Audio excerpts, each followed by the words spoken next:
مجھے ایک رات کے لیے تمہاری منگیتر میرال چاہیے۔ ایک پل کو تو مقابل کی بات سن کر وہ بری طرح سے چونکا۔ مجھے منظور ہے۔ پھر اگلے ہی پل وہ اس کی شرط مان گیا۔ ویسے بھی میرال اس کے لیے کچھ معنی نہیں رکھتی تھی، اور اگر اس کی ایک رات کے بدلے اس کا اتنا قرض معاف ہو جاتا تو اسے اور کیا چاہیے تھا؟ امی، میرا یہ ٹوتھ برش کس نے یوز کیا؟ وہ بہت اونچی آواز میں چلائی تھی، جبکہ اندر بیٹھے عمار کے چہرے پر دل جلا دینے والی مسکان سجی تھی۔ میرال، کیوں اتنا اونچا چلا رہی ہو؟ آواز نیچی رکھ کر بات کرو۔ مسز ناجیہ فرقان نے اسے کچن میں کھڑے ہی ٹوکا۔ آپ یہ دیکھیں میرے برش کا حال۔ اب میں ٹوتھ پیسٹ کیسے کروں؟ امی، کپڑے دھونے والا برش دے دیں اسے؟ عمار کمر پر ہاتھ باندھے اس کے پیچھے آن کے کھڑا ہوتا سنجیدگی سے بولا، جبکہ اس کی آنکھوں میں شرارت واضح تھی۔ امی، یہ میرے ہاتھوں سے نہ قتل ہو جائے گا، اسے سمجھا لیں۔ وہ عمار کا گلا دبانے کو آگے بڑھی۔ بس کر دو میرال، ابھی کچھ دیر میں تمہارے ماموں آنے والے ہیں، کیا سوچیں گے وہ؟ کیسی منہ پھٹ بھانجی ہے جسے اپنے بیٹے سے بیاہ رہے ہیں۔ انہوں نے الٹا میرال کو ہی ڈانٹ دیا۔ ہاں، وہ اسپیشل میری زبان کے جلوے دیکھنے ہی تو آ رہے ہیں نا۔ اب کی بار میرال نے منہ بنایا اور عمار کو کھا جانے والی نظروں سے دیکھا۔ دونوں اس وقت کچن میں موجود ڈائننگ ٹیبل پہ براجمان تھے اور مسز ناجیہ انہیں ناشتہ سرو کر رہی تھی۔ عمار بیٹا، آج بابا کی طبیعت ٹھیک نہیں تو یونیورسٹی سے چھٹی کر لو اور شاپ پر چلے جاؤ۔ اچانک سے ناجیہ بیگم کی بات پر دونوں بھائی بہن کا ہاتھ رکا۔ کیا ہوا بابا کو؟ وہ اپنے ہاتھ نیپکن سے صاف کرتا متفکر انداز میں بولا۔ کچھ زیادہ نہیں بیٹا، موسمی بخار ہے، اور تمہارے ماموں بھی آ رہے ہیں۔ میں انہیں ناشتہ اور میڈیسن دے کر زبردستی سلا آئی ہوں تاکہ وہ دن تک ان کی طبیعت بحال ہو جائے۔ وہ اسے اٹھتا دیکھ فوراً بولی، کیا بابا اس وقت سو رہے ہوں گے؟ اس کے لہجے میں پریشانی تھی۔ ہاں بیٹا، ابھی انہیں نہ ڈسٹرب کرنا۔ تم شاباش کرو ناشتہ اور میرال کو یونیورسٹی چھوڑا۔ نہیں، مجھے بھی نہیں جانا، میں بابا کے پاس رہوں گی آج، میرال بھی منہ بناتے بولی۔ تو وہ اپنے دونوں بچوں کو دیکھتی سر نفی میں ہلا اٹھی۔ وہ ایسے ہی تھے، جو ایک کام کرتا دوسرا بھی وہی کرتا تھا، کیونکہ وہ دونوں جڑواں تھے۔ دونوں کی عمر 23 سال تھی۔ عمار اس سے 5 منٹ چھوٹا تھا، پر میرال اس پر اپنے 5 منٹ بڑے ہونے کا اچھا خاصا روب جماتی تھی، جبکہ عمار کبھی اس کے روب میں آیا ہی نہیں تھا۔ ہر وقت اسے تنگ کرتا رہتا، لیکن دل سے اس سے محبت بھی کرتا تھا اور اس کی پرواہ بھی کرتا تھا۔ فرقان صاحب کو اللہ نے ان 2 جڑواں بچوں سے نوازا کہ ان کو دنیا جہاں کی خوشی سے بھر دیا تھا۔ وہ ہر پل اولاد کی اس نعمت اور رحمت پر اپنے رب کا شکر ادا کرتے تھے۔ ان کی چھوٹی سی فیملی بیوی اور جڑواں بچوں کے گرد ہی گھومتی تھی۔ میرال کا رشتہ بچپن سے ہی ماموں زبیر کے بیٹے تنویر زبیر سے ہو گیا تھا، کیونکہ زبیر ماموں کو وہ بے انتہا عزیز تھی۔ دل و جان سے وہ میرال کو چاہتے تھے، اسی لیے اس کا رشتہ بچپن ہی سے اپنے بیٹے تنویر کے لیے مانگ لیا تھا، جس پر کسی نے کوئی اعتراض نہیں کیا تھا، یہاں تک کہ میرال کو بھی کوئی اعتراض نہیں تھا۔ وجہ تنویر سے محبت نہیں، بلکہ ماموں زبیر سے اس کا پیار تھا۔ تنویر نے تو آج تک سیدھے منہ اس سے بات ہی نہیں کی تھی۔ ساری زندگی باہر دبئی رہ کر آیا، اسے پاکستان آئے ابھی چند ماہ ہی گزرے تھے کہ زبیر صاحب کو اس کی شادی کی فکر پکڑ گئی تھی۔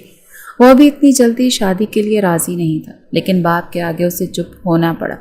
اس کی مما کی ڈیتھ ہو گئی تھی اور باپ زیادہ تر بیمار ہی رہتا تھا۔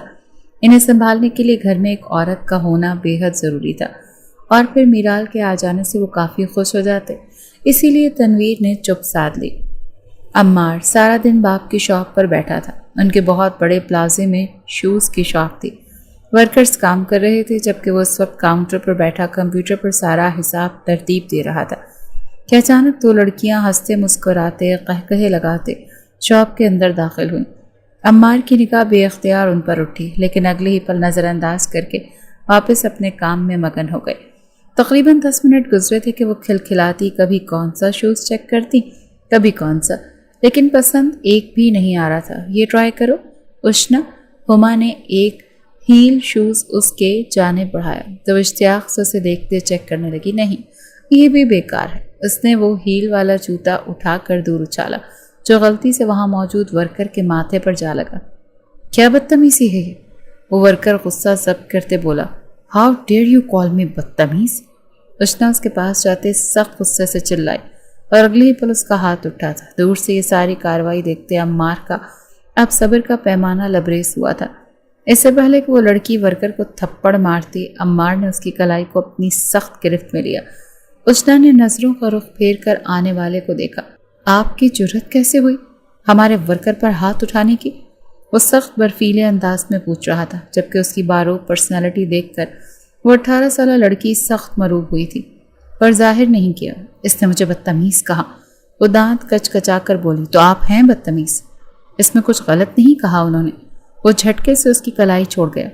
تم مڈل کلاس لوگ سمجھتے کیا ہو؟ ساری تمیز تم لوگوں کے پاس ہی ہے۔ وہ آپے سے باہر ہونے لگی۔ اشنا چلو یہاں سے۔ اس کی دوست ہما نے اس کا ہاتھ زبردستی تھامے باہر لانا چاہا۔ چھوڑو مجھے، بات کرنے تو ذرا۔ کتنے برے طریقے سے اپنے کسٹمر سے پیش آتے ہیں۔ جو جس قابل ہوتا ہے نا، ہم اسے اس کی اوقات دیکھ کر ہی ٹریٹ کرتے ہیں۔ And I am damn % sure کہ تم اس سے بھی زیادہ بے عزتی کی حقدار ہو۔ عمار نے سینے پر ہاتھ باندھے مطمئن انداز میں کہا، یو بلڈی، آرام سے۔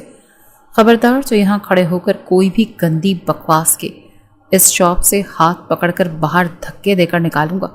عمار اس کی بات مکمل ہونے سے پہلے غرایا کہ ایک پل کو خاموشی چھا گئی۔ اشنا چل، موس کے کان میں دھیرے سے منمنائی، تم جانتے بھی ہو کہ میں کون ہوں۔ اب وہ اپنی امیری کا روب جھاڑنے لگی۔ کسی رئیس باپ کی 2 نمبر کمائی پر پلنے والی بگڑی بیٹی ہوں، اور اس سے زیادہ مجھے تمہارے تعارف میں کوئی انٹرسٹ نہیں۔ دروازہ اس طرف ہے، گیٹ آؤٹ۔ وہ انتہائی سرد اور سپاٹ انداز میں کہتا سب کے سامنے اس کی عزت 2 کوڑی کی کر گیا۔ مسٹر، تم جو کوئی بھی ہو، you have to pay for this, just wait and watch. اس کے ذرا سا قریب ہو کر سر اٹھا کر بولی، کیونکہ وہ ہائٹ میں تھوڑا اونچا تھا اور اشنا اس کے کاندھے تک ذرا سا نیچے تک آ رہی تھی۔ آؤٹ!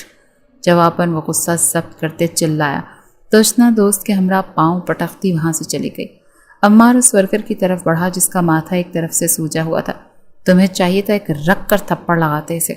عمار نے اسے دیکھتے فکر سے کہا، سر وہ کسٹمر تھی، ساتھ میں لڑکی تھی، کیسے مار دیتا؟